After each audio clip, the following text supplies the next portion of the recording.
She was the perfect invisible wife. The one who organized his dinners, picked up his dry cleaning, and smiled politely at parties she was never truly invited to. And when he handed her the divorce papers, she did that quietly too. She signed her name, handed back the ring, and walked away with nothing. Her ex-husband Julian Vance and his new socialite fiancée laughed. They were hosting the biggest charity gala of the year, celebrating their new life. But as the New York elite gathered, a sound shattered the polite chatter. It was the roar of a private jet. And when the doors of the limousine opened, the woman who stepped out was Alara. And she didn't just arrive. She arrived to end him. The law office of Blackwood, Thorne and Associates was a monument to quiet, expensive power. The walls were paneled in dark mahogany, the air smelled of old leather and faint, cheap lemon polish. The only sound in Conference Room B was the impatient tap-tap-tap of Julian Vance's solid gold Mont Blanc pen against the polished oak table. Alara. Are we doing this? Julian sighed, not with malice, but with the bone-deep impatience of a man swatting at a fly. He loosened his Brioni silk tie. I have a board meeting at 4. And Chloe? Well, Chloe is waiting. Alara Vance sat opposite him, perfectly unnervingly still. She was as she had been for their entire 6-year marriage, forgettable. Her brown hair was pulled back in a simple twist. Her beige knit dress was expensive. Julian assumed he paid the bills, but it had all the flair of a damp tea towel. She looked like a librarian, not the wife of Julian Vance, the rising star of Vance Pharma. The terms are, as you can see, exceptionally generous, Julian's lawyer, a shark named Marcus, droned on. Julian is prepared to offer a one-time severance of... He named a figure that was to Julian a rounding error, but to a woman with no job and no family should have been a lifeline. Julian watched her. He was expecting tears. He had braced himself for screaming, for the messy, predictable hysterics of a woman scorned. He had, after all, been publicly parading his new fiancée, Chloe Sterling, for 3 months. The divorce was a simple formality, a cleanup. Alara didn't look at the number. She simply picked up the pen, a cheap office Bic, not his Mont Blanc, and moved the signature page toward her. Alara, wait. Julian said, a flicker of something annoyance, guilt stirring in him. Don't you want to read it? Or have your, well, someone look it over? He'd been shocked to learn she hadn't hired her own counsel. It was pathetic, really. Is it fair, Julian? She asked. Her voice was the first thing he'd heard from her in an hour. It was low and clear with no tremor. Julian almost laughed. Fair. Alara, this is more than fair. It's a gift. Be practical. You have no career. Your art history degree is a piece of paper. This sets you up. You can get a nice apartment, maybe. I don't know, teach. You'll be fine. He was already thinking of the Vance Foundation Heart Ball tonight. It was his night. His coronation with Chloe on his arm. The press was waiting. This was the last piece of old business. Alara looked at him, not at his expensive suit or his perfectly coiffed hair.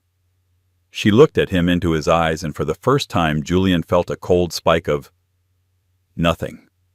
Not fear, just cold. Her eyes, which he'd always thought were a dull, mousy brown, seemed dark, bottomless. No, thank you, Julian, she said softly. Marcus, the lawyer, froze. I'm sorry, Mrs. Vance. You're contesting. I'm not contesting. Alara slid the signature page back. I'm refusing the settlement. Julian stared. You're... What, Alara? Don't be a fool. You can't get more. This is it. Take the money, or you'll be left with nothing. I am already left with nothing, she said. She picked up the pen and with a steady, fluid hand signed her name, Alara Hayes Vance. Then she did 2 things. First, she slid her wedding ring off her finger. It wasn't the large diamond he'd first given her she'd claimed to have lost that years ago, another example of her carelessness. It was a simple, thin gold band she'd worn in its place. She placed it on top of the signed papers. Second, she reached into her simple leather purse and pulled out a single heavy object, a large antique skeleton key attached to a worn velvet fob. She placed it next to the ring. Julian didn't recognize it. "What's this?" "You were always so curious about the one locked drawer in my desk," she said. "The one in the library." "This is the key. It's open now. You can have the contents." She stood up. Her beige dress fell in neat, unremarkable lines. "That's it," Julian said, bewildered. This was too easy. The anticlimax was almost insulting. "That's it." She walked to the door. "Alara!" he called out, standing up. He felt a sudden, inexplicable urge to stop her. "Where will you go? What will you do?" Alara paused, her hand on the heavy brass handle. She looked back over her shoulder, and the light from the hallway caught her face. She was not smiling. It was something else. "I wish you the life you deserve, Julian," she said. And then she was gone. Julian stared at the closed door. He let out a shaky breath, then laughed. He felt light, free. He pocketed the strange key, already imagining Chloe's delight. "Well," said Marcus, gathering the papers, "that was the easiest high-asset divorce I've ever seen. She's a fool." "She is," Julian agreed, straightening his tie. "She's a fool." He left the office, stepping into his waiting Bentley, his mind already on the gala. He completely forgot about the woman who had just walked out onto the pavement with nothing but the purse on her shoulder. Alara stepped onto the bustling street. The noise of Manhattan washed over her. She walked 2 blocks, her sensible heels clicking, until a black, unmarked Maybach sedan pulled silently to the curb. A man in a dark suit stepped out and opened the rear door. Alara slid inside. The interior was silent, a tomb of plush leather and soundproof glass. "Is it done?" Madam, the driver asked, his voice clipped with a Swiss-German accent. Alara pulled the elastic from her hair, letting the long chestnut waves tumble down. She closed her eyes for a single moment, shedding the skin of Alara Vance. "It is done, Henrik," she said. She pulled out a small encrypted satellite phone. She typed a single 3-word text to a number saved as Astrius. "It is done." The car pulled seamlessly into traffic, heading not toward a sad rented apartment, but toward the private executive heliport on the Hudson River. The Metropolitan Museum of Art was a fortress of light against the deepening twilight. The great hall home to the Temple of Dender had been transformed for the 45th annual Vance Foundation Heart Ball. It was the crowning jewel of New York high society, and tonight it was Julian Vance's coming-out party as the new patriarch of his family's dynasty. Julian stood at the top of the grand staircase, his hand possessively on the bare back of Chloe Sterling. Chloe was everything Alara was not: loud, dazzling, and utterly shameless. She was draped in a crimson Bottega Veneta gown that seemed glued to her surgically enhanced curves, and around her neck, blazing like a car headlamp, was the Vance sapphire. It was a 60-carat monstrosity that Alara had refused to wear, calling it gaudy and costume-like. She had kept it in the back of the safe. Chloe, upon finding it, had shrieked with a delight so primal Julian had been almost frightened. "Darling, look, it's the Van Asters," Chloe whispered, her voice a theatrical rasp. "And oh my God, is that a reporter from Vogue?" "Julian, they're all here for us." Julian smiled, a tight, proprietary smile. "They are here for the hospital wing, my dear. We're funding the new pediatric cardiology unit." "We are." He was on top of the world. The divorce was finalized. The Alara problem was solved. He'd even, out of curiosity, gone to her desk. The locked drawer contained only a stack of old leather-bound journals filled with unreadable, cramped script in what looked like Dutch and a single dried flower. He'd thrown it all in the trash. Useless. The hall was buzzing. The gossip he knew was about him. "Can you believe it? Signed the papers this morning. Left her with nothing, I heard. She didn't even fight. Poor sad Ilara. She was never cut out for this world. Julian upgraded. Chloe is a viper, but at least she's interesting. Julian soaked it in. He was the victor. At 8:00 p.m. the arrivals were supposed to be finished. The doors were closing. Julian tapped a glass of champagne, ready to make his welcoming speech. And then it happened. First a sound, a low, penetrating vibration that wasn't music. It was a deep, rhythmic whump, whump, whump. It grew louder, rattling the priceless Egyptian artifacts. "What on earth is that?" Chloe snapped, clutching the sapphire. "Is someone landing on the roof?" "That's impossible," Julian said, frowning. "Airspace is restricted." The sound faded, replaced by a sudden commotion at the museum's entrance. The head of museum security, a man Julian had on his payroll, was speaking frantically into his earpiece, his face pale. "Mr. Vance, sir." "We have an unscheduled arrival," the guard stammered. "I don't care," Julian said. "No one else gets in. We're starting." "Sir, you don't understand. It's Astrius Global." Julian froze. Astrius Global. The hyper-reclusive trillion-dollar private equity firm, the one run by the phantom billionaire Sebastian Thorne, a man no one had seen in public in a decade. "They aren't on the list," Julian said, his voice suddenly weak. "They are now, sir." The great oak doors of the museum, which had been closed, were pulled open by two men in identical black suits with no visible insignia, but with the unmistakable bulk of professionals. They moved with a fluid, terrifying grace, creating a human corridor from the curb to the entrance. Outside, the press, who had been packing up, scrambled back, their cameras flashing in a frenzy. A motorcade of 3 black armored Maybachs sat idling their presence, sucking the air off the street. "Who is it?" Chloe demanded, rising on her tiptoes. "Is it Thorne?" The middle Maybach's door opened. A single, impossibly high-heeled shoe, a delicate spike of black lacquer, touched the pavement. A woman emerged. The crowd went utterly, profoundly silent. It was not a dress. It was a sculpture. A column of midnight blue Schiaparelli velvet, so dark it looked black, with a single breathtaking piece of gilded anatomy embroidered over the bodice, a human heart picked out in gold thread and ruby beads. Her chestnut hair, which Julian had only ever seen in a bun, was down-styled in glossy, impossibly expensive waves. But it was the jewelry that made Chloe Sterling gasp and physically recoil. Around the woman's neck was not a single heavy stone, but a delicate cascading waterfall of antique diamonds that could only be one thing. "The Orloff Cascade," whispered a society columnist, her voice trembling. "I thought that was in a vault in Geneva. I thought it was a myth." The woman turned and the light hit her face. Julian Vance's champagne glass slipped from his fingers and shattered on the marble floor. It was Ilara. But it wasn't.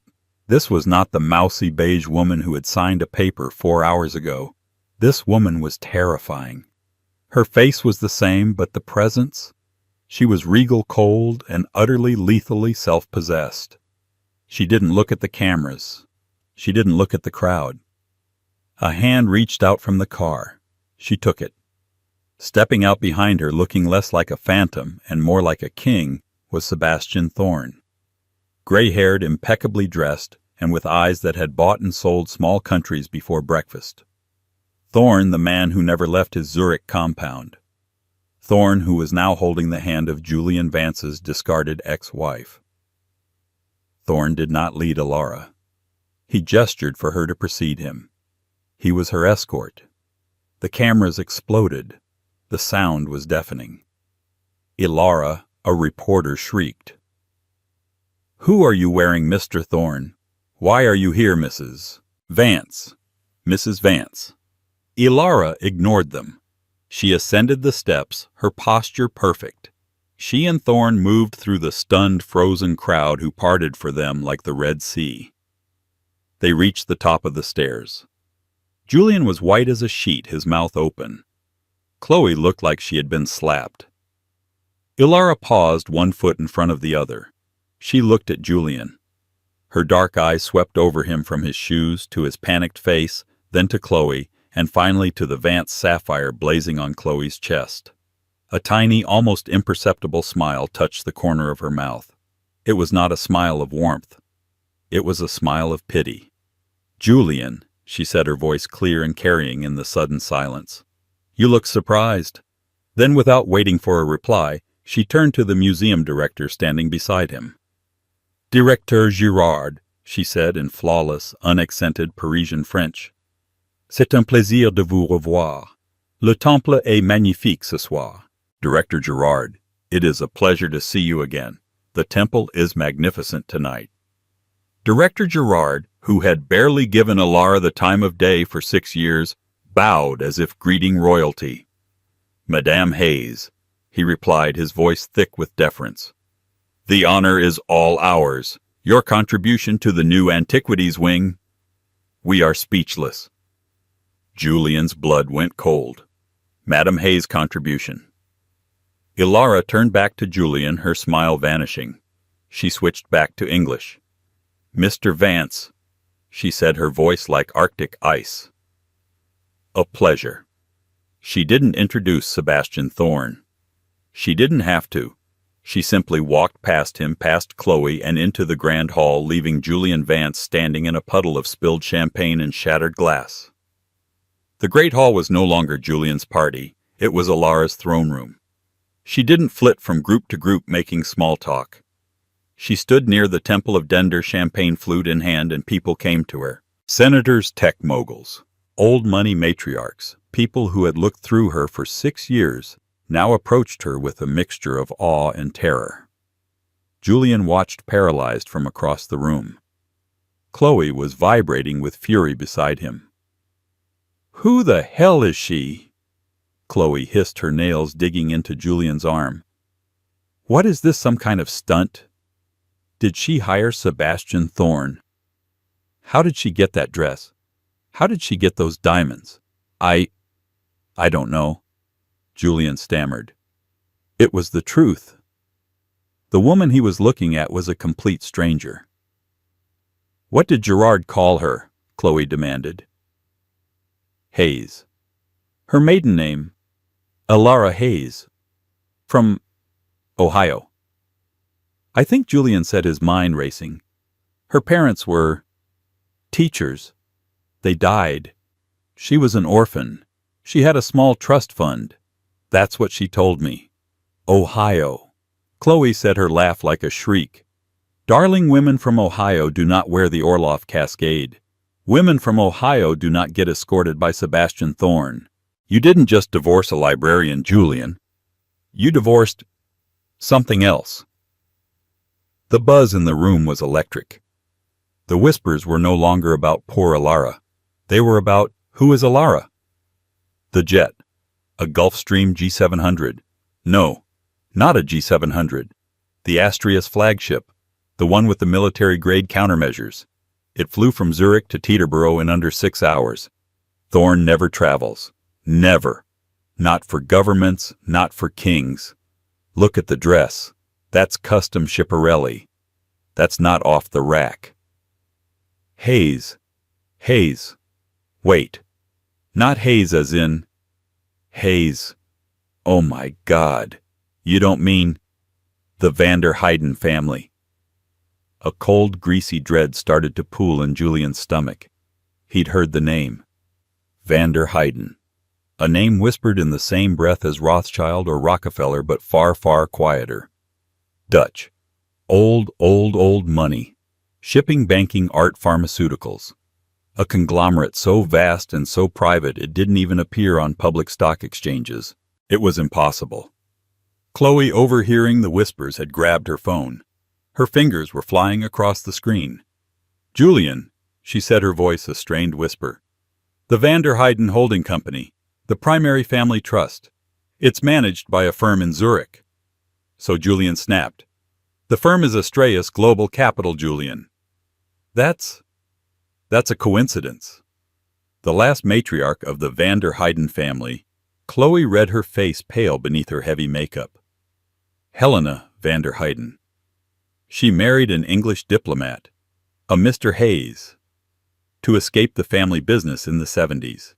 They had one son who died in a car crash, along with his wife, leaving one single solitary heir.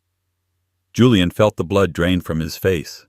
He remembered the journals he'd thrown away, the unreadable cramped script. It was Dutch. One heir, Chloe continued, her voice trembling, who was sent to America to be educated at Columbia University under her mother's simplified name to protect her from the pressures of her inheritance. Chloe looked up from her phone, her eyes wide with a horror that was almost comical. Her name was Elara Hayes. The room seemed to tilt. 6 years. 6 years of ordering her to fetch his coffee.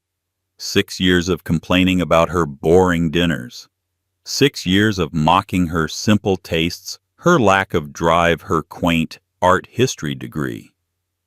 He had been married to one of the wealthiest women in the world, and he had just divorced her for nothing.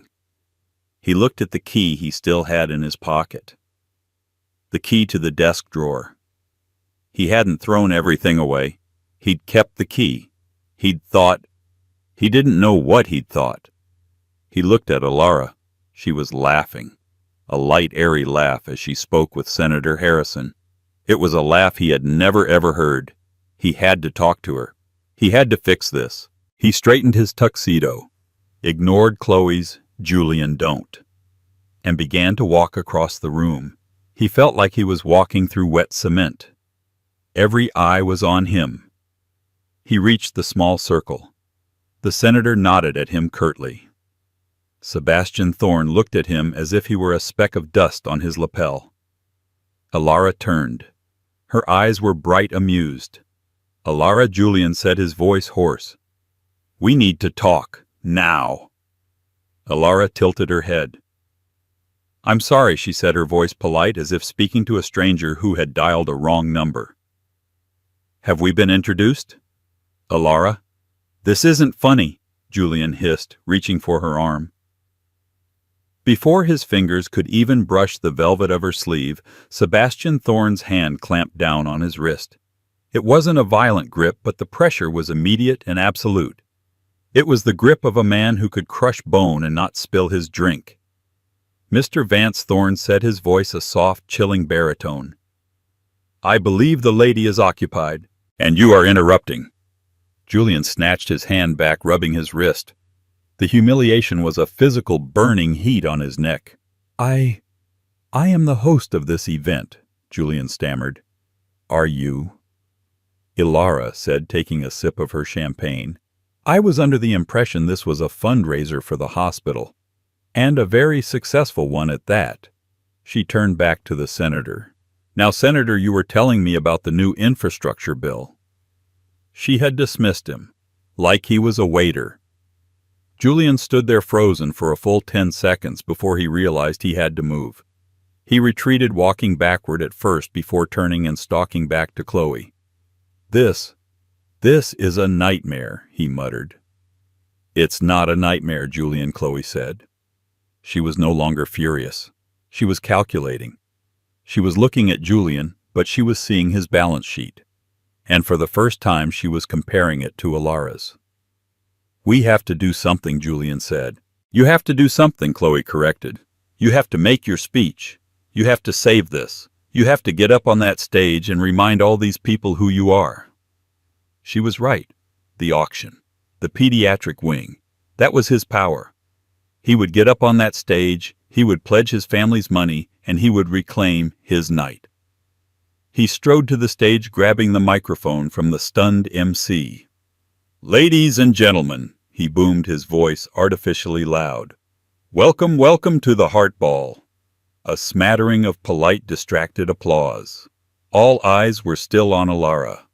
"We are here tonight for one reason: to save lives, to build the future, to fund the new Vance Foundation Pediatric Cardiology Wing." He had their attention now. This was his territory. "And to kick off the auction tonight," he said, pulling himself up to his full height, "I am proud to announce the Vance family's opening pledge. We are starting the bidding for the naming rights."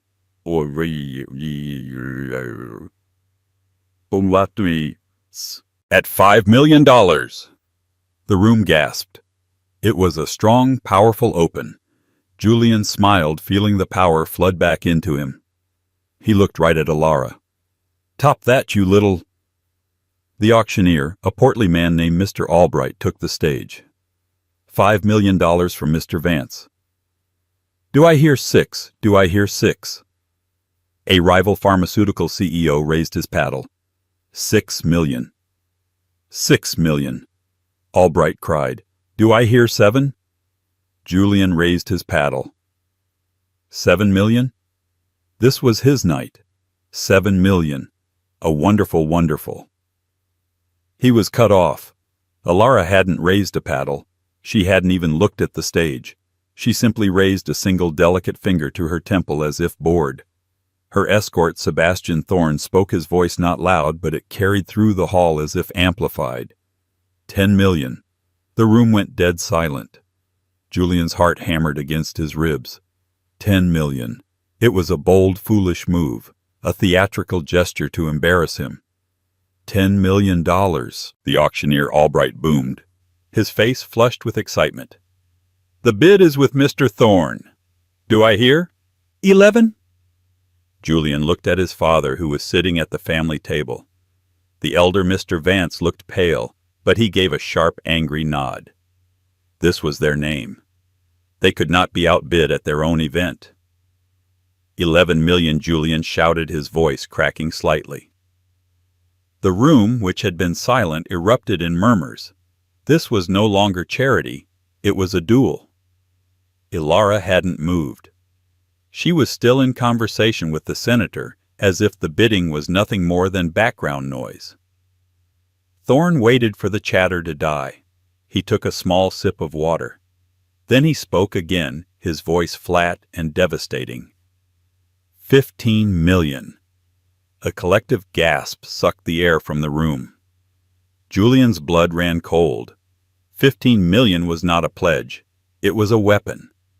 That was a significant portion of his family's liquid capital. To pledge it would mean selling stocks, leveraging assets. It was reckless. Julian, stop. Chloe whispered, her hand a claw on his tuxedo sleeve. Don't. It's not worth it. She could see the shift.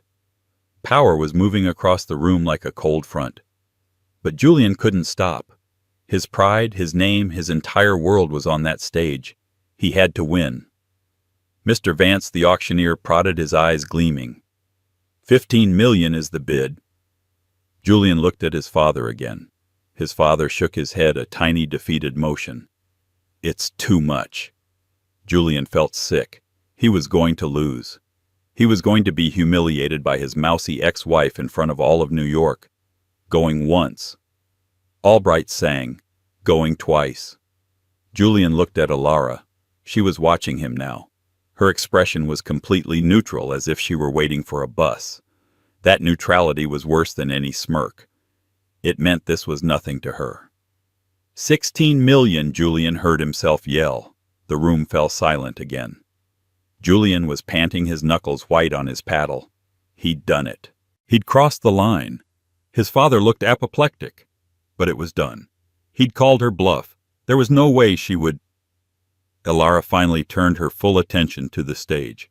She picked up her own champagne flute and looked not at Julian, but at the auctioneer. She didn't raise a paddle. She didn't speak to Thorne. She spoke herself, her voice perfectly clear, aided by the microphone Julian had left on. 25 million, she said. It was not a bid. It was an execution. The number hung in the air, a physical weight. $25 million. It was an amount so vast, so far beyond the scope of the auction, that it was absurd. It was a joke. But the look on her face and the grim finality in Sebastian Thorne's eyes told everyone it was not. Julian Vance physically staggered. He grabbed the podium to steady himself. 25, the auctioneer stammered, his professional glee replaced by sheer shock. Madam Hayes, did you say $25 million I did, Alara said calmly. Is there a problem? Is the bid not accepted? No, of course it's accepted, Albright said, wiping his brow. $25 million is the bid, Mr. Vance. All eyes turned to Julian. He was gray. He couldn't speak. He couldn't breathe. He had been so proud of his $5 million. She had just octupled his family's entire legacy without even blinking. She had just bought his passion project out from under him like she was buying a new pair of shoes. He gave a tiny strangled shake of his head. Sold. Albright slammed his gavel, the sound echoing like a gunshot. For $25 million to Madame Alara Hayes. The room exploded. Not in applause, but in a chaotic roar of disbelief, shock, and frantic conversation. Alara, meanwhile, looked bored. She set her champagne flute down and, flanked by Thorne, began to walk toward the stage. The crowd parted for her. She ascended the small steps and took the microphone from the stunned auctioneer. She looked out at the sea of faces, her gaze sweeping over them before landing finally on Julian. "Thank you," she said, her voice echoing through the grand hall. "The Vance family has done a wonderful job stewarding this foundation for many years. Their generosity has been noted." It was a perfectly crafted insult, a verbal stiletto. "My family," she continued, "the Vanderheyden family has always believed that philanthropy, like breathing, should be essential and quiet. We have for generations funded research and built hospitals anonymously. But tonight I was moved by Mr. Vance's passion, moved to step out of the shadows." She gave Julian a small, cold smile. "I am so pleased to fund this new wing. It will, I am sure, save countless lives. And I am especially proud to announce its new name." This was it, the final twist of the knife. "In honor of the woman who taught me that true strength is never loud, the new wing will be christened the Helena Hayes Pediatric Cardiology Center." She had erased him. In his own home at his own party, she had taken his family's name off his greatest achievement and replaced it with her grandmother's. She placed the microphone back on the stand. She didn't look at Julian again.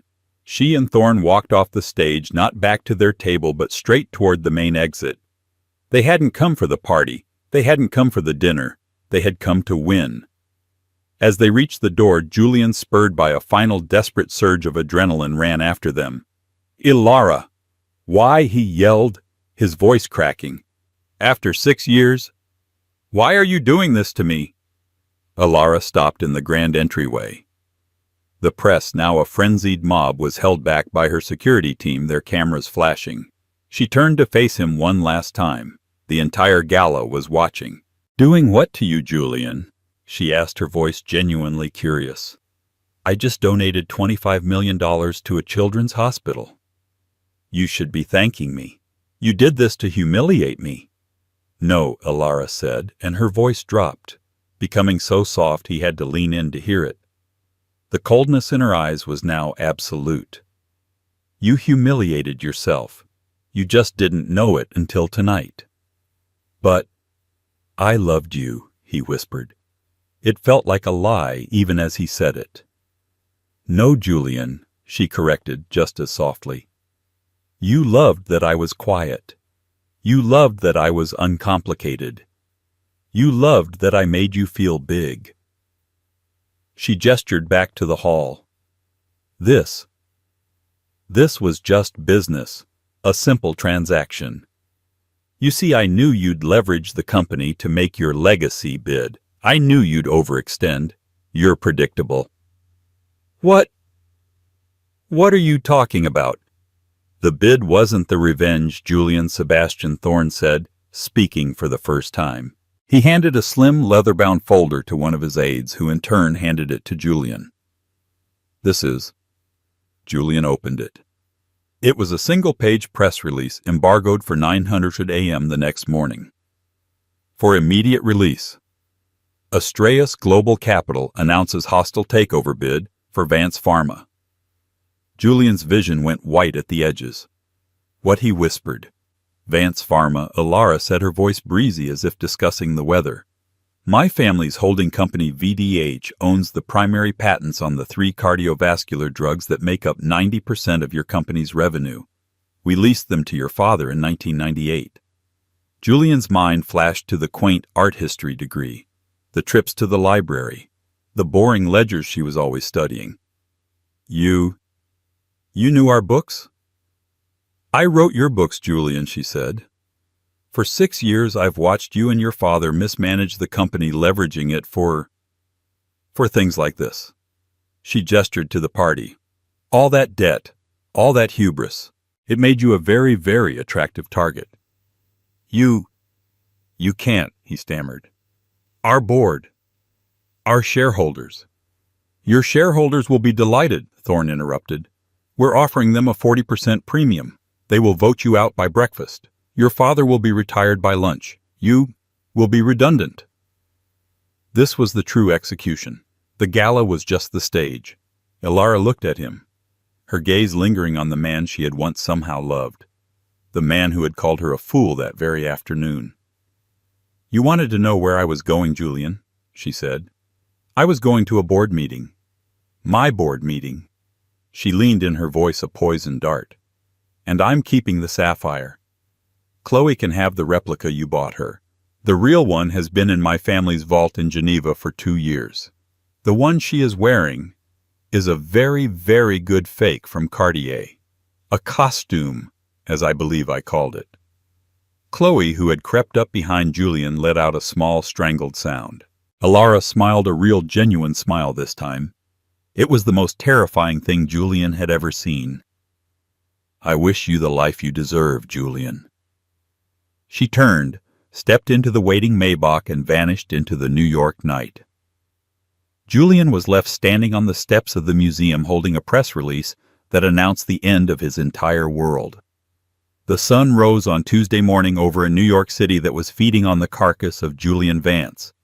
The New York Post cover was a gleeful, full-page photo of Ilara in her Schiaparelli gown, side by side with a blurry, slack-jawed image of Julian. The headline, "The Wife and the Knife. Divorced him at 3 p.m., bought him by 9 p.m. Forbes had already published a 5,000-word deep dive, The Quiet Heiress. How Ilara Hayes van der Heyden, the ghost of VDH, just stepped into the light. It was all there. The van der Heyden lineage. The VDH conglomerate with assets estimated in the high hundreds of billions. The privacy vow taken by the family. The quiet 6-year sabbatical of its primary heir. Julian hadn't slept. He was in his father's penthouse office at the Vance Pharma building, the one he was supposed to inherit.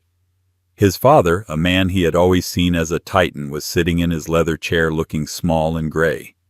The patents, his father kept muttering, staring at the ticker on his screen. She knew. She knew the renewal clauses. She said she wrote our books. Julian asked, his voice dead. She had an art history degree. His father roared, suddenly finding his voice. That's what you told us. She was just Ilara. She planned the Christmas party. The VDH pharmaceutical arm, Julian read from the Forbes article, controls the patent portfolios for... He named the 3 drugs. Their entire company. The leases are set to expire in 60 days. VDH has notified Vance Pharma of its intent not to renew. This makes the company's valuation effectively zero, save for its physical assets. The Astrius bid. It's not a takeover, his father whispered, the realization dawning. It's a liquidation. They're not offering a 40% premium. They're offering 40% of yesterday's value. It's a rescue package. They're just taking it. The phone on the desk rang. It was the board chairman. Arthur. You have to fight this. Julian's father yelled into the receiver. There was a long pause. I see, his father said, his voice collapsing. Yes. The entire board. I see. Yes, the severance package. Thank you, Arthur. You snake.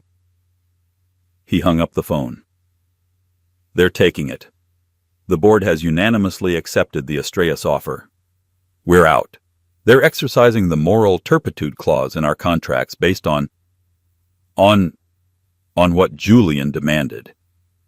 On you, his father spat. On your affair with Chloe. On the public humiliation. On bringing the company into disrepute. We're being fired. For cause. No golden parachute, no severance. Julian's legs gave out. He sank into a guest chair. Fired.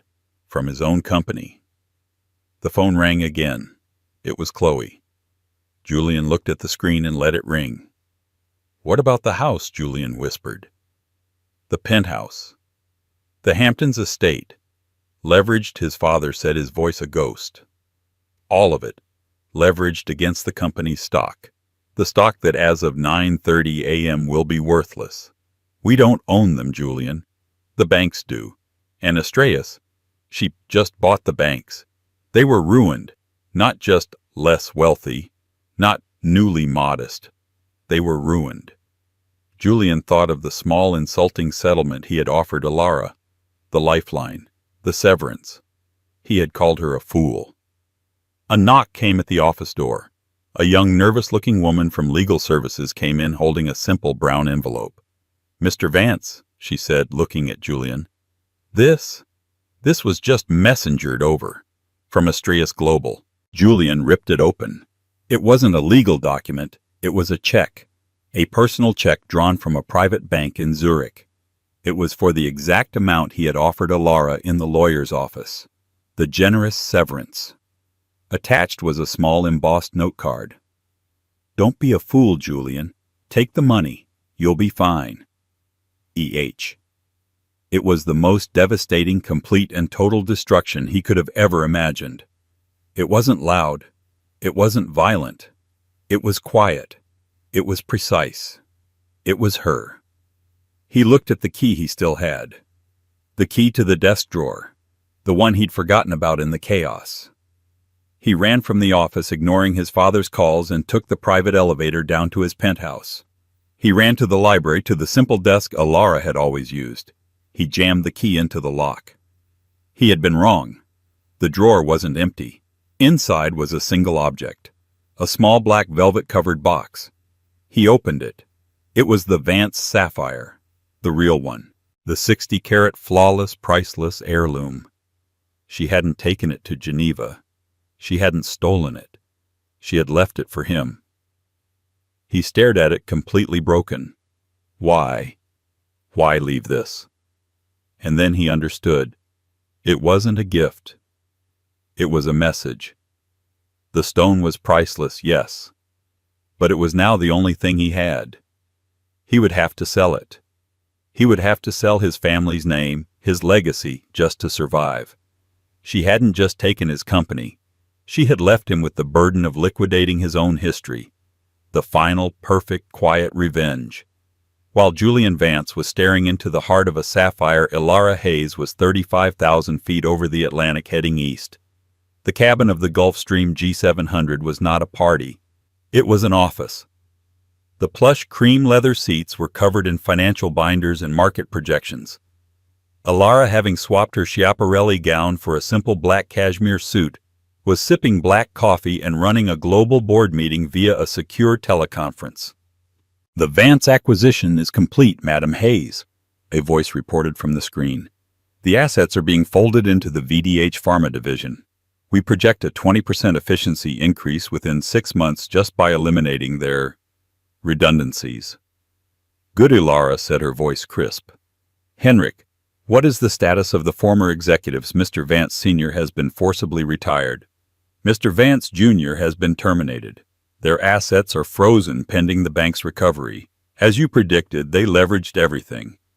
And the fake sapphire Sebastian Thorne, sitting opposite her, permitted himself a small smile. Ms. Sterling attempted to have it appraised this morning at Cartier. They politely informed her it was one of their own high jewelry replicas ordered and paid for by a private client 2 years ago. They also informed her that attempting to sell a branded replica is a federal crime. She left, quickly, without the stone. Alara nodded. "A loose end. Julian will find the real one. He will sell it. It will be public. It will be the final nail in the Vance society coffin. It's cleaner that way.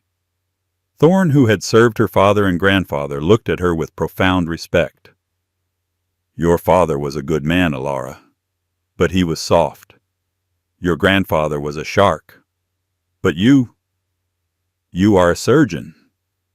That was exquisite. Ilara looked out the window at the endless blue. It wasn't exquisite, Sebastian, she said quietly.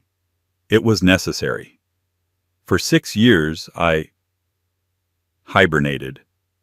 I wanted to be normal. I wanted to be loved for me. The simple me. And were you? He asked gently. I was loved for as long as I was convenient, Ilara said. Julian didn't fall out of love with me. He just stopped seeing me. I became furniture. His ambition was a cancer. It consumed his kindness, his humor, everything I thought I'd married. And when he flaunted that child in public, he wasn't just disrespecting me. He was disrespecting my family. He was threatening the vow of privacy. He made us vulnerable. And that, she said, her eyes hardening, was his real mistake. He never knew who you were, Thorne said. He never asked. Ilara replied. He never once in 6 years asked about my family, my childhood, or my language. He just talked about his deals, his ambitions, his legacy. She closed the binder in front of her. He wanted a legacy. Now he has one. He'll be remembered as the man who had the world in his hands and threw it away for a cheap copy. The jet began its smooth descent toward Switzerland. So Madam Chairman Thorne said, his voice becoming formal again. What is the first order of business when we land in Zurich? Ilara looked at her schedule. Item 1, the Vance Pharma liquidation. Item 2, review the South American lithium mine acquisition. Item 3. She smiled a small private smile. We're having the Helena Hayes Pediatric Center designed by Kengo Kuma. I have a 200 p.m. call with his office in Tokyo. She had stepped out of the shadows. But she wasn't a socialite. She wasn't a gala-goer. She was an empress, and she was home. 6 months later. The name Vance was a whisper in New York, a cautionary tale. Julian, it was rumored, was living in a small rented condo in New Jersey. He had sold the Sapphire in a humiliating private auction fire sale. Chloe Sterling had vanished, last seen on Instagram in Dubai, attached to a new, equally shiny Billionaire. The Vance Pharma building was now the VDH North American headquarters. A letter arrived at Julian's condo. It was on heavy cream-colored cardstock. It was an invitation. You are cordially invited to the opening dedication of the Helena Hayes Pediatric Cardiology Center. Julian stared at it. Was this a final cruelty? A taunt? He went. He had to. He wore his last good suit, the one he'd been married in. He stood in the back of the gleaming new glass and wood atrium, a ghost at the feast. He saw her. She was on the podium, surrounded by doctors, politicians, and smiling children. She looked happy. Not the cold, avenging angel from the Met. Not the mousy, beige wife from his old life. Just content. She was radiant. She gave a speech not about money, but about her grandmother Helena, about her passion for medicine. Julian watched, and for the first time he felt not anger, not humiliation, but a profound, bottomless sense of loss. He hadn't just lost his money. He had lost her. He had held a star in his hand and complained it wasn't a light bulb. After the ceremony, as she was leaving, she saw him. He was frozen, waiting for security to remove him. But she stopped. She walked over to him, her security detail fanning out. "Julian," she said. Her voice was warm. "Ilara," he said, his voice thick. "It's beautiful. What you've built." "We built," she corrected him gently. It was your family's foundation that started it. The name is just a name. The work is what matters. He didn't know what to say. I'm sorry felt like swallowing sand. I miss you was a lie. I ruined myself was the truth. Why, he finally asked. Why did you invite me? Alara looked at him, her eyes clear. Because I'm finished, Julian. The anger, the business. It's all done. I'm not that person anymore. And I don't want you to be either. I don't want to be your villain. I just want to be Alara. She held out her hand. The money from the sapphire. I know you got it. I hope you use it. To start over. To be better. Julian looked at her hand. He couldn't take it. You won, he whispered. You won everything. Alara's smile was sad. If you still think this was a game, Julian, then you've learned nothing at all. She retracted her hand. Goodbye, Mr. Vance. She turned and walked away. He watched her go, stepping into a simple, elegant black Audi, not a Maybach. She drove away, disappearing into the city traffic, just another person. Julian stood alone in the atrium of the hospital wing that should have borne his name. He was right. She had won. She had won her name, her power, her company, and her legacy. But more than that, she had won her freedom. She had taken back her own life. He was the one left signing the papers in a quiet room with nothing. He was the one who was invisible. And he finally truly understood the life he deserved. She didn't just get revenge. She reclaimed her identity. Alara Hayes teaches us that the quietest person in the room is often the most powerful. She wasn't just a scorned ex-wife. She was a sleeping giant, and her husband's cruelty was the alarm clock that woke her up. She didn't just take his company. She took back her name. She proved that true power isn't about being the loudest, but about knowing the value of your own signature. What did you think of Alara's ultimate revenge? Was it too cold, or was it perfectly calculated? Let me know your thoughts in the comments below. This story took a long time to tell, and if you enjoyed it, please show your support by hitting that like button. Share this video with someone who loves a good comeback story, and most importantly, subscribe to the channel for more dramatic storytelling every single week. Click that bell so you never miss an update. Thanks for listening. At the most exclusive charity ball of the year, one man made a fatal mistake. He thought his ex-wife was a ghost from a past he'd successfully buried under a mountain of social media posts and public adoration for his new influencer fiancée. He paraded his new life like a trophy, intending to rub her face in what she'd lost. But he failed to notice the quiet, unassuming man by her side. He didn't realize that while he was busy trying to own the room for a night, her date was about to own the entire building. This isn't just a story of revenge. It's a story about the deafening silence of true power in a world obsessed with empty noise. Sophia Hayes considered the invitation for the third time. The thick, cream-colored cardstock felt heavy in her hands, its embossed silver lettering shimmering under the warm light of her small, meticulously organized apartment. The annual Phoenix Ball for Children's Aid, the Serafina Grand Hotel. It was the event of the season, a place to see and be seen, a glittering constellation of old money, new tech, and the carefully curated fame of the digital age. It was also the last place on Earth she wanted to be. 2 years ago, a place like the Serafina was her natural habitat. She had navigated these shark-infested waters with a practiced grace, not as Sophia Hayes, but as Mrs. Leo Vance. She had been the silent partner, the steady hand, the behind-the-scenes strategist who had helped build Leo's boutique marketing firm from a 2-person operation in a cramped office into the Vance lifestyle brand. She'd managed the finances, edited the proposals, and smoothed over the egos of clients he'd nearly alienated with his burgeoning arrogance. She had been the foundation upon which he built his shiny, fragile empire. And then came Skylar Monroe. Skylar wasn't just a person.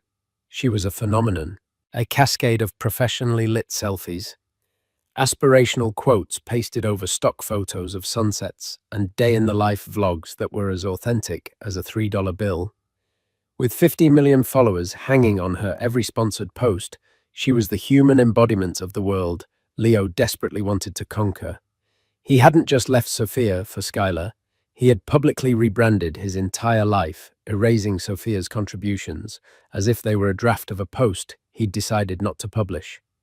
The divorce had been brutal, not financially, but emotionally. Leo had used his marketing savvy to paint a public narrative he was the dynamic innovator held back by a quiet, unambitious wife. Now, with Skylar, he was finally unleashed. Their Instagram was a fire hose of performative happiness, private jets to Monaco, front row seats at Paris Fashion Week, and a nauseatingly detailed account of their whirlwind romance culminating in a beachside proposal captured by a drone. Their hashtag #SkyleoLimit was trending weekly. Sophia, in contrast, had chosen quiet dignity. She took a modest settlement enough to be comfortable, not enough to be idle, and started a small, bespoke business restoring antique books and documents. It was work that required patience, precision, and a love for things with history and substance. It was everything her former life was not. Her joy was now found in the scent of old paper and leather, the delicate process of mending a torn page, the quiet satisfaction of bringing something beautiful back from the brink of decay. Her phone buzzed. It was her best friend, Maya. "Don't you dare tell me you've already turned it into a bookmark." Maya's text read, followed by a string of champagne bottle emojis. Sophia smiled faintly. "Still contemplating using it for kindling," she typed back. "No, you are going. I've already seen the posts. Skylar is wearing a custom Valdrin Sahiti gown. She's promised a royal entrance. And you cannot let them have the entire stage. You need to go and just exist.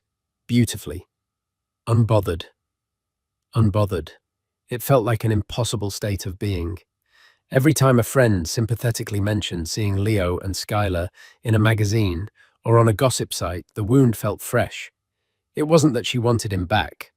God, no. It was the sting of being so thoroughly and publicly discarded. She was the inconvenient first chapter they'd ripped out of the book. "I don't have a dress," Sophia replied, a weak excuse. "I'll be over in an hour. We're going shopping. Not for a battle dress. For an I've already won dress," Maya shot back. Later that week, feeling a strange mix of dread and resolve, Sophia found herself in a high-end boutique she would have never entered on her own. Maya was a force of nature, pulling gowns from racks with a determined gleam in her eye. Sophia felt awkward and out of place, a sepia photograph in a technicolor world. "No, not that," Maya would say, dismissing a sequined number. "Too loud. You're not competing with a parrot. You're a swan." Finally, Maya pulled out a dress of deep midnight blue silk. It was deceptively simple, a classic A-line cut, with a modest neckline and a low back. It didn't scream for attention. It didn't have feathers or 1,000 crystals. But when Sophia put it on, it felt like a second skin. It flowed, it whispered. It commanded a quiet, potent elegance. It was the physical embodiment of the woman she was trying to become. "That's the one," Maya said, her voice soft with conviction. "When you walk into that ballroom, you won't be Leo Vance's ex-wife. You'll just be Sophia, and that will be more than enough." Sophia looked at her reflection. She saw the hint of dark circles under her eyes, the lingering sadness in their depths. But she also saw a flicker of something else, a spark of defiance, a woman who had survived the fire and was still standing. Maybe Maya was right. It wasn't about winning a battle with Leo. It was about showing up for herself. She bought the dress. She still wasn't sure if she had a date or if she even wanted one.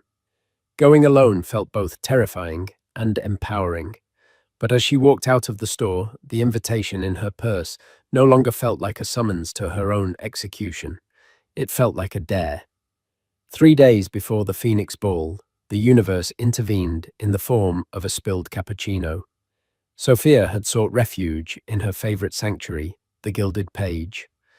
a small, independent bookstore and cafe in a quieter part of the city. It smelled of roasted coffee beans and aging paper, a combination she found deeply comforting. She was at a small table in the back, hunched over a fragile 19th century copy of Moby Dick, a recent acquisition for a client. Her tools were laid out with surgical precision, archival tape, powdered eraser, a bone folder. She was so engrossed in her delicate work that she didn't notice the man approaching her table until he was almost upon it. He was tall and dressed in a way that defied easy categorization. He wore a simple grey cashmere sweater, dark jeans, and well-worn leather boots, clothes that suggested quality and comfort, not a desire to impress. His hair was a little unruly, and he had the thoughtful, slightly tired eyes of someone who spent more time thinking than talking. He was trying to navigate the narrow aisle between her table and a shelf of poetry when a college student with a massive backpack swiveled abruptly. The student's bag caught the man's arm, sending the large cappuccino he was holding arcing through the air. Sophia reacted on pure instinct. With a speed that surprised even herself, she swept her arm over her table, shielding the antique book as the hot, milky coffee splattered across her forearm and the wooden surface. "Oh my God, I am so sorry," the student stammered, horrified. "I'm so sorry," the man said simultaneously, his voice a calm, low baritone. He ignored the coffee seeping into his own sweater and immediately focused on her. "Are you all right? Did you get burned?" He grabbed a handful of napkins from a dispenser and with a surprising gentleness began to carefully dab at her arm, his movements efficient and concerned. "I'm fine," Sophia said, her heart still pounding from the adrenaline. "Thank you. The book. Is it okay?" She carefully inspected the volume. It was untouched, safe under the protective sleeve she always used. A wave of relief washed over her. The student, flustered and apologetic, practically fled the scene. The man, however, remained. "Let me buy you another coffee, and perhaps a pastry to compensate for the assault." He offered a small wry smile. "My name is Alexander." "Sophia," she replied, finding herself smiling back. "And you don't have to. It was an accident." "I insist." "Besides," he said, gesturing to the now empty poetry shelf aisle, "you saved me from having to pretend I understood Rilke. You've done me a great service." They ended up sharing a table. He insisted on buying her a new coffee and a croissant, and to her surprise, the conversation flowed effortlessly. He asked about the book, and his interest was genuine. He didn't just nod along. He asked intelligent questions about the binding, the paper, the history of the edition. She found herself explaining the art of restoration with a passion she usually reserved for her work. In return, he spoke about his own work in vague but intriguing terms, mentioning systems architecture and efficiency modeling. He talked about a love for building things that were elegant, durable, and functional from the ground up. He sounded more like a master craftsman than a businessman, and Sophia found it captivating. There was no posturing, no name-dropping, no subtle attempts to gauge her net worth or social standing. He was just interested in her. It's rare to meet someone who creates and preserves things of substance in a world obsessed with the ephemeral. He remarked, his gaze thoughtful, as he looked at her hands, which still had a faint smudge of graphite on them. That one sentence resonated with Sophia more than any compliment she had received in years. He saw her. Not the ex-wife, not the socialite, but the restorer, the preserver of stories. They talked for nearly 2 hours until the afternoon sun began to fade. As they prepared to leave, an idea both bold and terrifying sparked in Sophia's mind. It was Maya's voice in her head urging her on. Exist. Beautifully, unbothered. "This is going to sound incredibly forward," she began, her cheeks flushing slightly. "But I have an invitation to a charity event on Saturday, the Phoenix Ball. I was planning on going alone, but—" She trailed off, suddenly losing her nerve. Alexander didn't miss a beat. His expression didn't change, but a warmth entered his eyes. "I would be honored to accompany you, Sophia," he said, as if it were the most natural thing in the world. "On one condition." "What's that?" "That you tell me the story of the first book you ever fell in love with." And just like that, she had a date. A kind, intelligent, grounded man who seemed utterly unimpressed by the glitz and glamour the ball represented. As she walked home, a genuine, unforced smile graced her lips for the first time in what felt like an eternity. She had no idea who Alexander really was. She just knew that for the first time, she was actually looking forward to the gala. She wasn't going to prove a point to Leo. She was going with a man who appreciated substance in a world of surfaces. The Serafina Grand Hotel was not merely a building, it was a statement. A century-old bastion of opulence.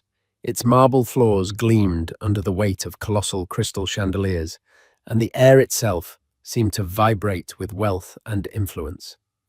On the night of the Phoenix Ball, this effect was magnified 100-fold. Women in gowns that cost more than cars, dripped with diamonds, and men in bespoke tuxedos conducted business with hushed, confident tones. Sophia felt a familiar pang of anxiety as their car pulled up, but it was different this time. It wasn't the crushing insecurity Leo used to cultivate in her. It was the healthy nervousness of stepping back into a world she had left behind, but on her own terms. Alexander, seated beside her, seemed completely unperturbed. He had arrived at her apartment in a classic, impeccably tailored tuxedo, but his demeanor was the same as it had been in the coffee shop, calm, attentive, and focused entirely on her. "You look breathtaking, Sophia," he said, his voice a quiet anchor in the sea of noise and flashing cameras at the entrance. He helped her from the car, his hand warm and steady at the small of her back. Her midnight blue dress, once a source of apprehension, now felt like armor. It didn't shout, but it held its own. As they walked up the grand staircase, a ripple of recognition went through the crowd, but it wasn't for her. Whispers followed them. Heads turned. Sophia initially assumed they were staring at her, the disgraced ex-wife making a surprise appearance. Then she realized all eyes were on Alexander. The city's power brokers, the tech titans, the stern-faced matriarchs of old families, they were all looking at him, some with awe, some with deference, some with undisguised envy. A portly man in a too-tight tuxedo practically tripped over himself to greet them. "Mr. Sterling, what an unexpected honor. We weren't aware you'd be gracing us with your presence tonight." Sterling. The name clicked in Sophia's mind. Not just Alexander Sterling, the founder and CEO of Ethereum Dynamics, the reclusive tech billionaire who had revolutionized data security. He was a legend, a ghost in the machine of modern commerce, famously private and rarely photographed. He was the kind of man Leo Vance pretended to be in his wildest dreams. Sophia felt a dizzying wave of shock. This was the man who had debated the merits of vellum with her over a croissant. He saw the question in her eyes. "We can leave if this is too much," he murmured, his voice for her ears only. "My apologies. I value my privacy. I should have been more forthright." "No," Sophia said, her voice steadier than she felt. She took a deep breath. "No, it's all right. I'm glad you're here with me." And she meant it. His identity changed the context, but not the man himself. His presence was no longer just comforting. It was a fortress. They had just acquired their champagne when the real show began. The press cameras at the entrance flashed with a renewed frenzy, and a wave of sound washed over the ballroom. "Ladies and gentlemen, arriving now, Mr. Leo Vance and his fiancée, the incredible Skylar Monroe." The event host boomed over the microphone. Leo and Skylar made their entrance not as guests, but as a spectacle. He was preening in a velvet tuxedo, a smug grin plastered on his face. Skylar was a vision in her silver Valdrin Sahiti gown, which seemed to be composed more of light and crystals than fabric. It was a magnificent dress, but on her it felt like a costume. She posed, she pouted, She blew kisses to the cameras that followed her every move, her personal vlogger trailing her like a pilot fish. They held court in the center of the room, air-kissing acquaintances and soaking in the adoration. It was only a matter of time before Leo spotted her. His eyes scanned the room, sweeping over faces, and then they locked on Sophia. His smug smile tightened. He saw her dress, her quiet elegance, and then his eyes landed on the man beside her. He didn't recognize Alexander. To Leo, he was just some anonymous man in a tux, a placeholder. Perfect. This was the narrative he wanted. His ex-wife, trying desperately to keep up, had brought some no-name date to the biggest event of the year. With Skylar in tow, he strode towards them, a predator closing in. Well, well, Leo began, his voice oozing condescension. Sophia, I'm surprised to see you out. I thought you'd be at home with your books. The last word was laced with pity. Hello, Leo, Sophia said, her voice even. Her hand found Alexander's, and he gave it a reassuring squeeze. And this must be your +1, Leo said, barely glancing at Alexander before turning his full dismissive attention back to Sophia. I want you to meet my fiancée, Skylar Monroe. He presented her as if unveiling a masterpiece. You've probably seen her work. She's a true force in the digital space. Skylar gave Sophia a smile that was all teeth and no warmth. Oh, hi, she cooed, her eyes doing a quick, critical scan of Sophia's dress and simple jewelry. That's a lovely dress. So classic. The unspoken addendum, old boring safe, hung in the air between them. It's so brave of you to come tonight. All of this must be a little overwhelming. The performance was for her vlogger's camera, which was now pointed directly at them, capturing every nuance of the carefully orchestrated humiliation. Sophia refused to take the bait. It's a beautiful event for a worthy cause, she said calmly. It's good to see it so well attended. Leo laughed, a short, sharp sound of disbelief. Always so diplomatic. Some things never change. He then turned to Alexander, finally, deigning to acknowledge him. So, what do you do, pal? Let me guess. Accountant, lawyer? He was trying to place him in a box to categorize and dismiss him. Before Alexander could answer, the event host was back on the microphone.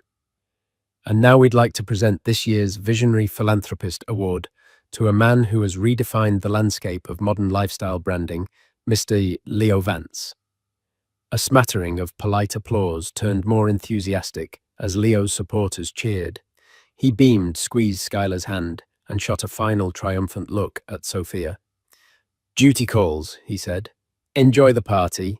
From the sidelines. He walked toward the stage, the spotlight following him.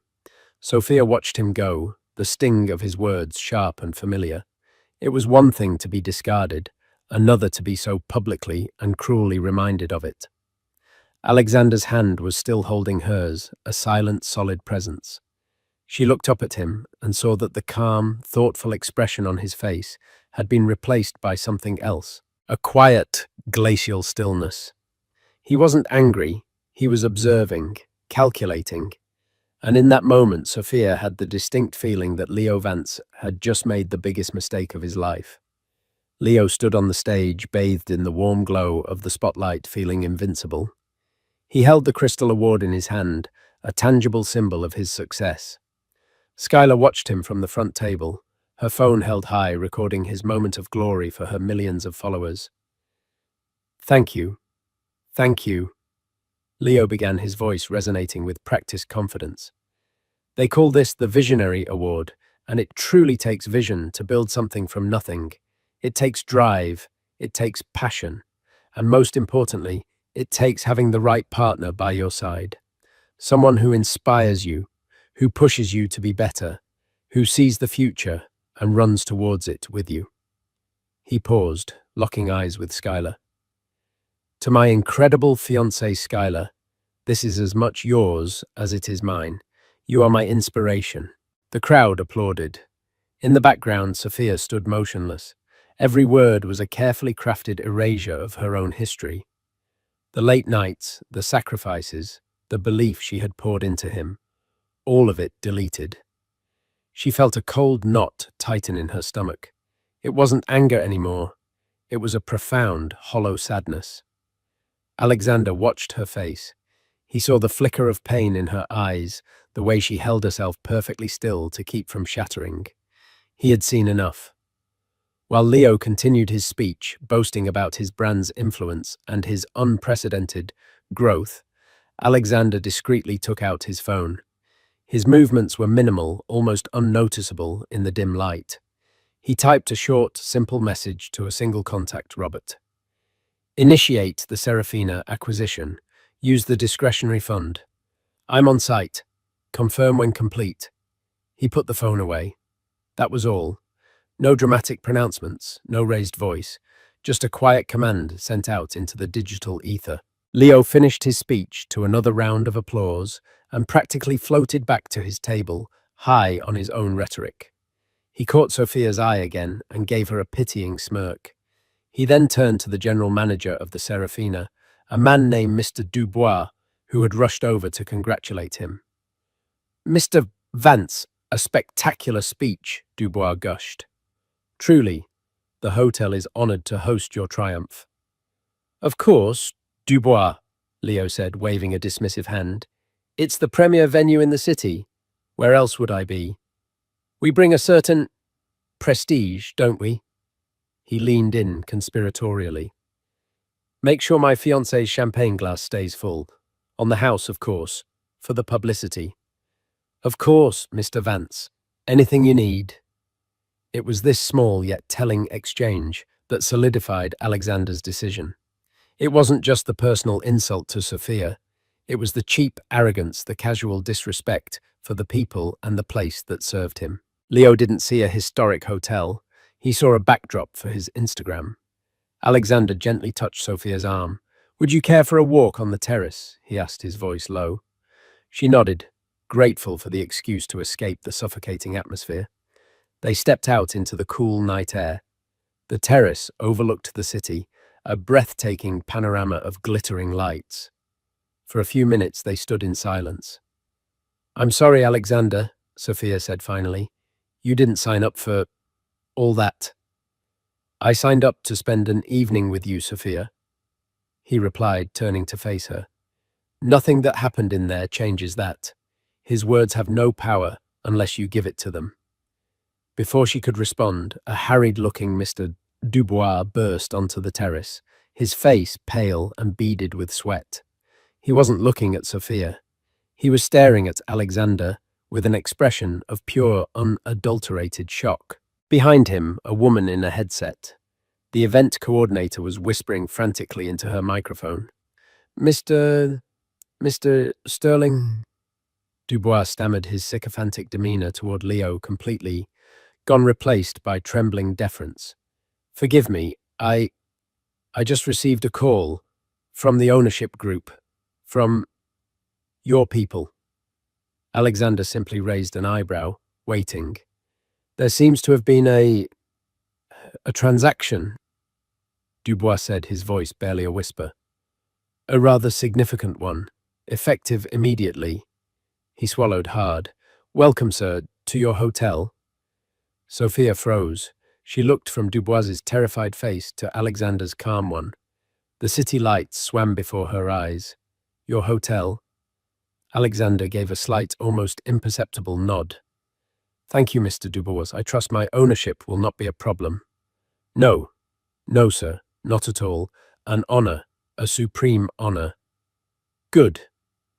Alexander said, his voice still quiet, yet it now carried the weight of absolute authority. First, please extend my compliments to the chef. The meal has been excellent. Second, please inform the bar staff that all drinks for the remainder of the evening are on me. It's a celebration. Yes, Mr. Sterling. At once. And Mr. Dubois? Alexander added, his voice dropping slightly. There is one other thing. Anything, sir. Alexander's eyes flickered for a moment towards the ballroom, where Leo was laughing loudly, holding his award up for another photo. It has come to my attention that one of your guests, a Mr. Vance, believes his presence here grants him special privileges. He seems to be under the impression that he owns the room. A look of pure dread dawned on Dubois' face. I'd like you to correct that misunderstanding for me. Alexander continued, his tone smooth as silk. Discreetly, of course. Please present him with his final bill for the evening. Everything. His table, his guests' meals, the champagne he so generously offered on the house. And please add a 20% gratuity for the staff he has been treating so poorly. My staff? Dubois looked as if he might faint. Right away, Mr. Sterling. Right away. He practically ran from the terrace. Sophia stared at Alexander, utterly speechless. The sheer, breathtaking audacity of it. The scale of it. He hadn't raised his voice. He hadn't made a scene. He had simply bought the building. The fallout was immediate and catastrophic for Leo. Mr. Dubois, flanked by two stern-looking security guards, approached Leo's table. The vlogger's camera was still rolling, catching the moment. Dubois leaned in and spoke in a low, urgent tone. The smug grin on Leo's face vanished, replaced by confusion, then indignation, then sheer, stark panic, as a leather-bound billfolder was placed firmly on the table in front of him. What is this? Leo's voice was loud enough to carry. This is a mistake. My expenses are covered. There is no mistake, Mr. Vance, Dubois said, his voice now devoid of any warmth. The hotel is under new ownership, effective 10 minutes ago, and the new owner wishes to settle accounts. The words hung in the air. New ownership. Whispers erupted around the room. Who? How Skylar's perfectly made-up face was a mask of confusion. Her camera, still live-streaming, caught Leo's face, turning a blotchy red as he opened the bill. The amount was astronomical. This is ridiculous, he sputtered, looking wildly around the room. His eyes fell on the terrace doors where Sophia and Alexander were just stepping back inside. He saw the way Dubois kept glancing nervously in their direction. He saw the way the most powerful people in the room were now looking not at him but at Sophia's quiet, unassuming date. And in one horrifying, gut-wrenching moment of clarity, Leo Vance understood exactly what had just happened. The man he had dismissed as a +1 had just bought the entire goddamn hotel to settle a score. Skylar's livestream captured it all, Leo's face crumpling in humiliation. The frantic whispers, the collective turning of backs as the initial social hierarchy of the room seismically realigned in real time. The spotlight that had so recently bathed him in glory now felt like an interrogation lamp exposing him for what he was, a small, loud man who had picked a fight with a giant. His influence, his prestige, his entire curated brand, it all evaporated in the face of one quiet, devastating transaction. The car ride away from the Serafina was silent, but it was a comfortable, contemplative silence. The city lights streaked past the window, a blur of gold and white. Sophia was still trying to process the tectonic shift she had just witnessed. It wasn't just about the money or the power or the spectacular downfall of her ex-husband. It was the way Alexander had done it. It was a checkmate delivered with the quiet precision of a grandmaster, not the boorish gloating of a street brawler. Are you okay? Alexander asked finally, his voice cutting gently through her thoughts. She turned to look at him. In the dim light of the car, he was just the man from the coffee shop again. Thoughtful, kind. I think so, she said, a slow, genuine smile spreading across her face. I've never seen anything like that in my life. He was disrespectful to you, Alexander stated simply, as if that explained everything. I have a low tolerance for bullies. You bought a hotel, Alexander. The words sounded absurd and wonderful at the same time. He gave a slight shrug, a hint of a smile playing on his lips. It was a sound investment. The property was undervalued, and the general manager clearly needed a lesson in priorities. He paused, his expression turning serious. But that's not what matters. What matters is that you never have to feel diminished by him again. His chapter is closed. And in that moment, Sophia knew it was true. The lingering hurt, the sting of his public erasure of her, it was gone. It hadn't been purged by revenge, but by the overwhelming evidence that she had moved on to something so much more real and substantial. Leo's world was a flimsy stage set. Alexander's was the bedrock beneath it. Her victory wasn't in Leo's defeat. Her victory was sitting right next to her. Meanwhile, the digital world was exploding. Skylar, in a moment of panic and flawed judgment, had kept the live stream going far too long. Millions of her followers had watched in real time the exact moment her fairy tale evening imploded. They saw the bill. They saw Leo's apoplectic, helpless face. They saw the pitying and scornful looks from the other guests. The clip was ripped, reposted, and went viral within the hour. The internet, once Leo and Skylar's kingdom, turned on them with merciless speed. The comments section of Skylar's page became a wasteland. OMG, he got owned by his ex-wife's new man. That look on his face when he realized the plus one was a billionaire.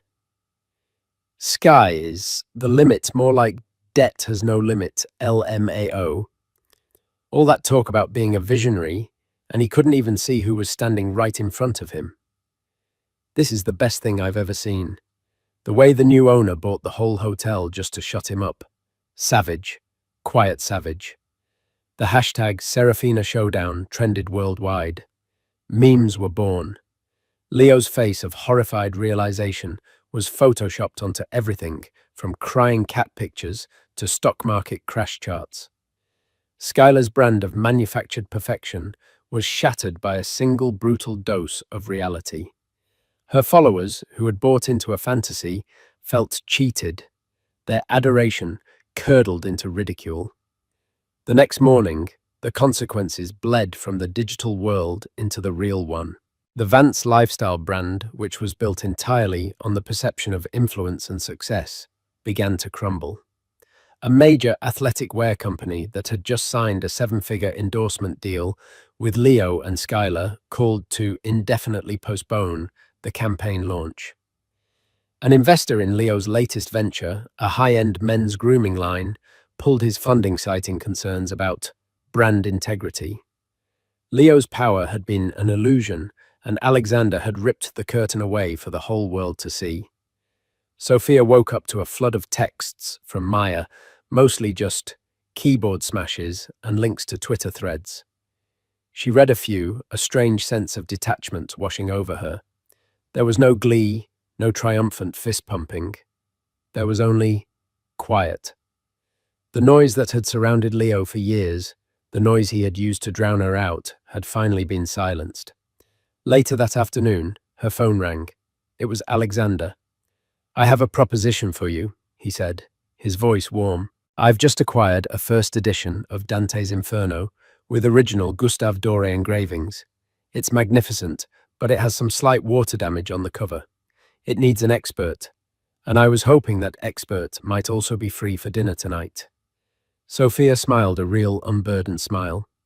She looked around her quiet apartment at the books, waiting patiently for her care at the life she had painstakingly rebuilt for herself. It was a good life, a substantive life.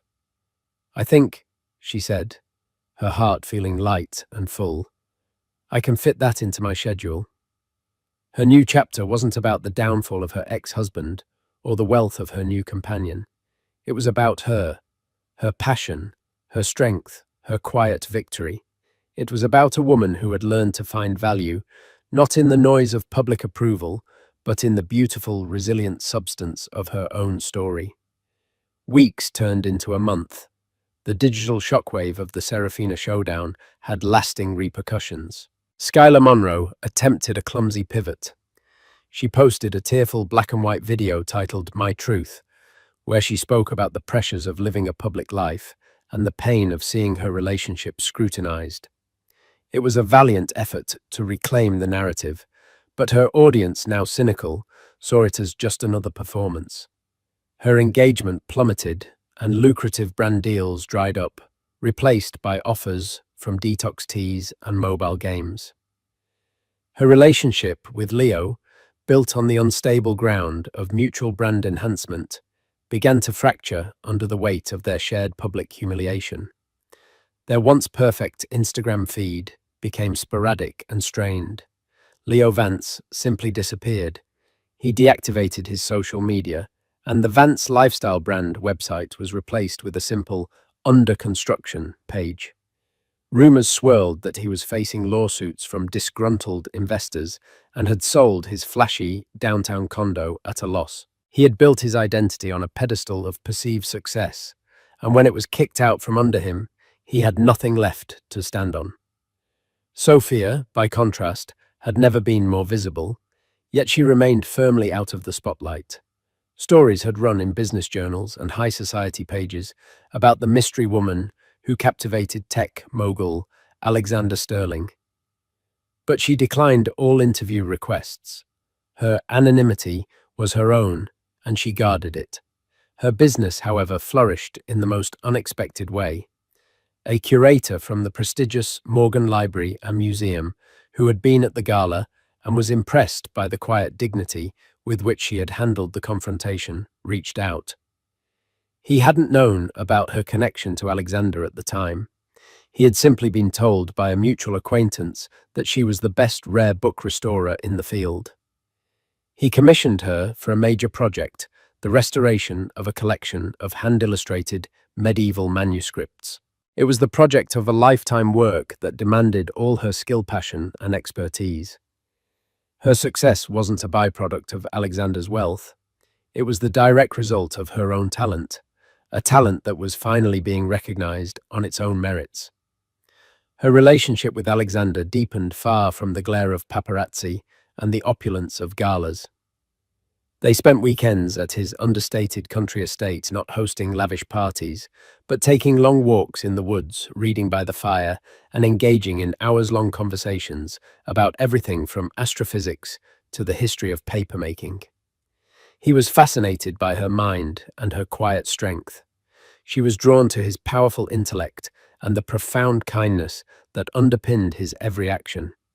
He never treated her like a conquest or a trophy. He treated her like a partner. He would often sit in her workshop for hours, simply watching her work, content in the shared silence. He once told her, "My world is about building the future, Sophia. It's all code and projections. You keep the past alive.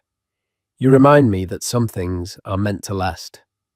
One crisp autumn afternoon, about 2 months after the gala, Sophia was walking through a park near her apartment. As she rounded a bend, she saw a solitary figure on a bench, staring blankly at the ducks on the pond. It was Leo.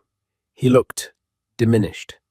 The designer clothes were gone, replaced by a simple jacket and jeans. The arrogant posture was gone, replaced by a weary slump. The charismatic energy had been extinguished, leaving behind a tired, defeated man. He didn't see her, and she had no desire to approach him. She didn't feel a surge of triumph. She didn't feel hatred or pity. She felt nothing at all. He was a stranger, a ghost from a story that was no longer hers to read. She simply continued her walk, the sun warm on her face, leaving him behind in the fading light.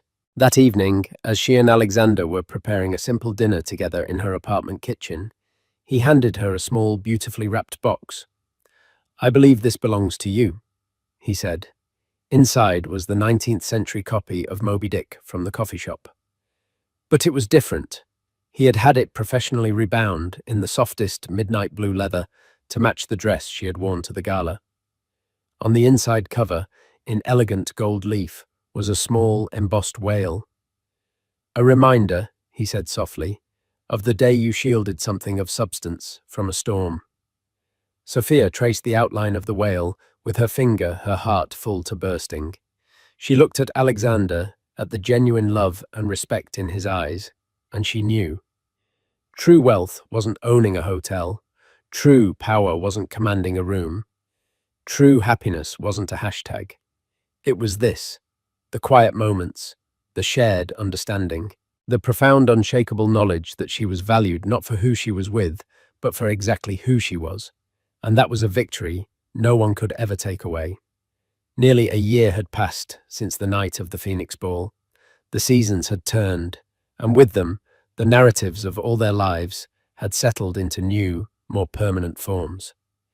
The Serafina Showdown was now a piece of internet law, a case study in branding classes on the perils of manufactured influence. For Sophia, however, it was a distant echo, a story about a woman she barely recognized anymore. Her life now was one of quiet rhythm and profound joy. The Morgan Library project had been a triumph, cementing her reputation as one of the preeminent restorers in her field. Her relationship with Alexander had blossomed into a true partnership, a seamless blend of their two worlds. They were the architect and the archivist, one building the future, the other preserving the past, finding their perfect equilibrium in the present. This particular Saturday found them at his country estate, a place of rugged stone-warm wood and vast windows that looked out onto rolling hills. It was a home, not a showpiece. Sophia was in the sun-drenched library, her fingers gently tracing the tooling on a 17th century atlas, while Alexander worked across from her, sketching on a large tablet. He wasn't designing a skyscraper or a new data center. He was designing a dream. "I have a question for you," he said, his stylus pausing mid-air. He turned the tablet towards her. On the screen was a breathtaking architectural rendering, a building of glass steel and reclaimed timber that seemed to grow organically from the landscape. It was modern, yet timeless. "This is the preliminary design for the Sterling Foundation's new central community hub. The city has already approved the land grant." "It's beautiful, Alexander," Sophia said, genuinely impressed. "It looks like a library, a museum, and a park all in one." "That's the idea," he confirmed. "But it's missing a heart, a soul. My board wants a standard digital resource center. Efficient, clean, sterile. I think that's a profound failure of imagination." He zoomed in on a large wing of the building. "This section here, I envision it as the living archive, a place dedicated not just to storing physical media books, manuscripts, photographs, films, but to celebrating them. A place with restoration labs visible to the public, workshops for bookbinding and calligraphy, soundproofed rooms for listening to vinyl records. A place that teaches new generations that our history is tangible, that you can hold it in your hands." He looked at her, his expression earnest. "It's a massive undertaking.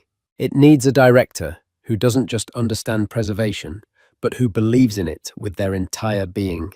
Someone with the vision to build the collection, design the exhibits, and lead the entire division. It needs you, Sophia." Sophia felt the air leave her lungs. This wasn't a casual offer or a pet project for the billionaire's girlfriend.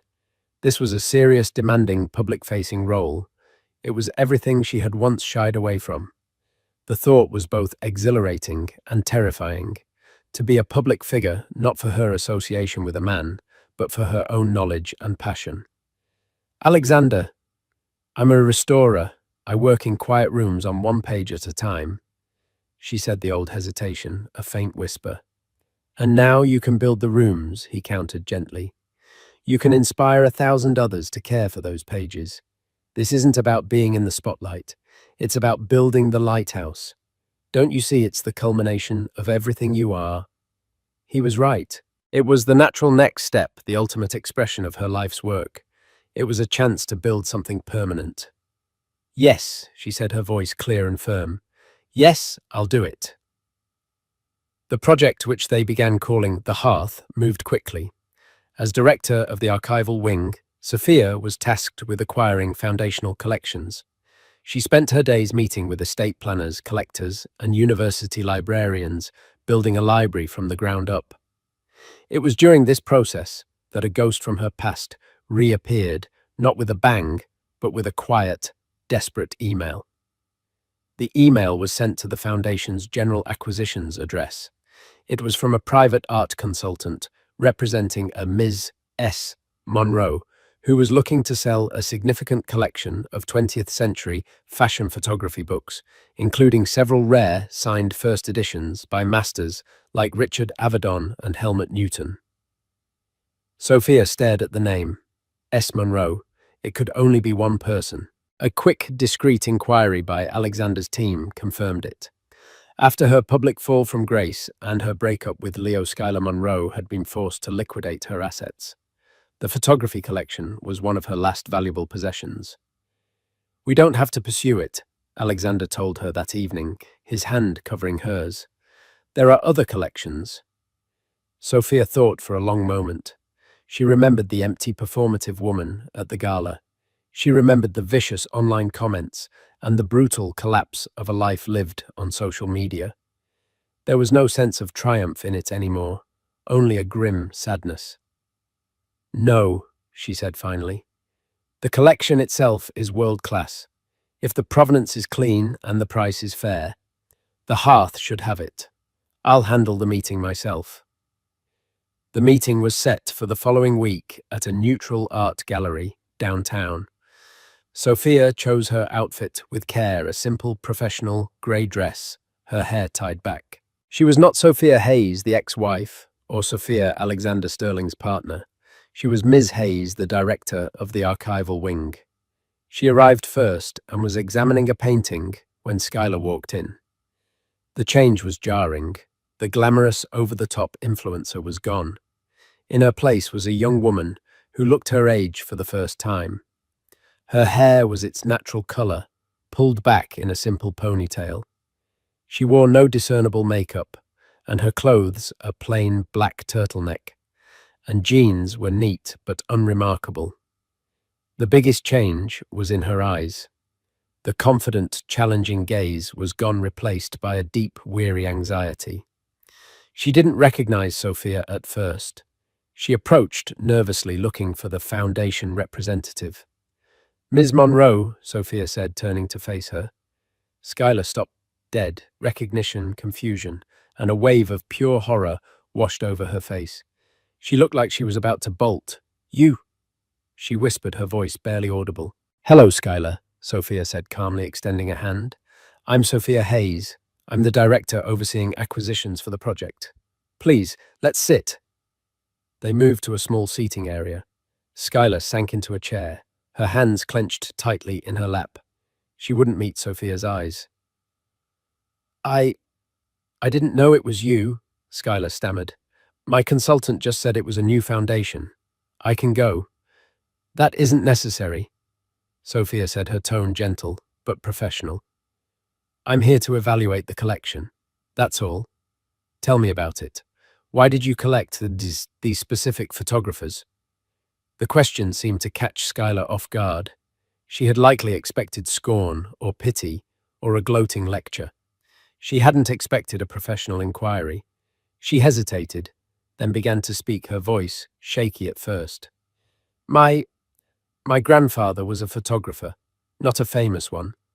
He just shot for local papers. But he loved Avedon.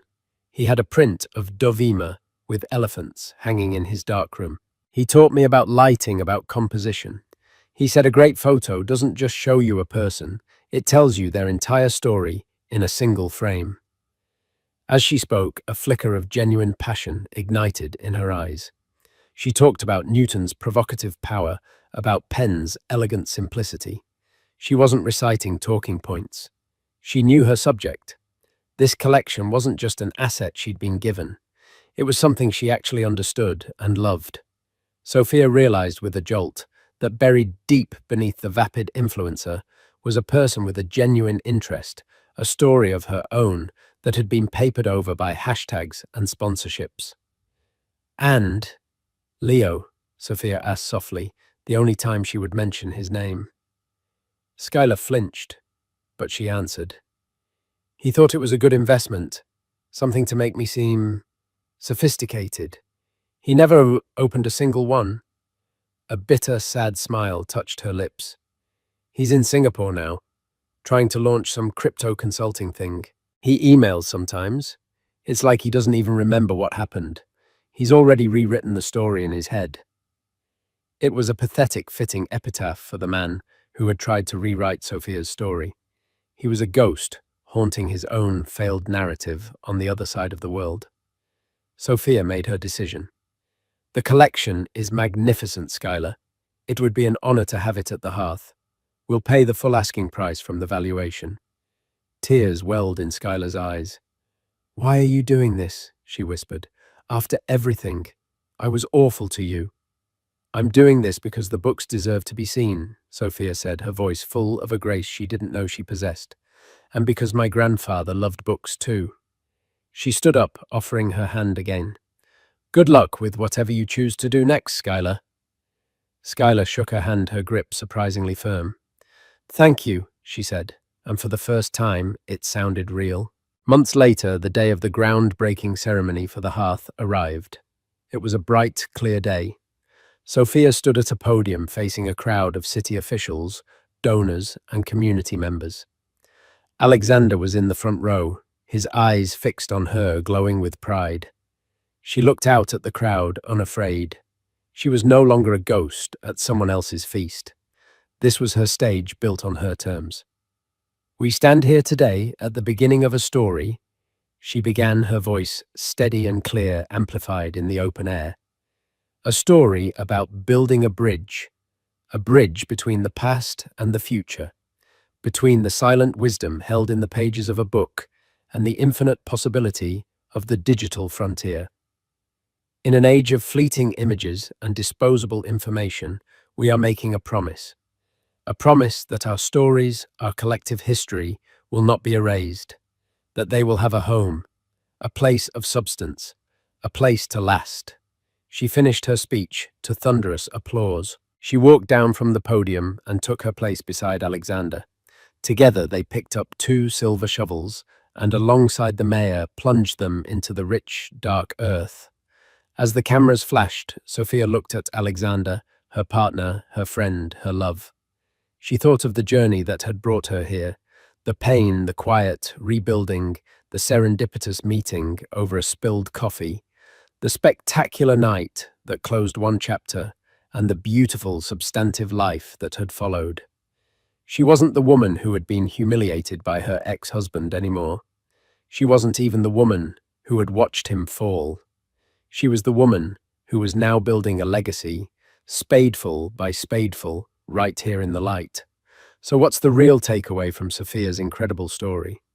It's a powerful reminder that in a world that shouts true strength, often whispers. While her ex-husband chased the hollow echo of social media fame, Sophia quietly invested in herself, in her passion, and in her own worth.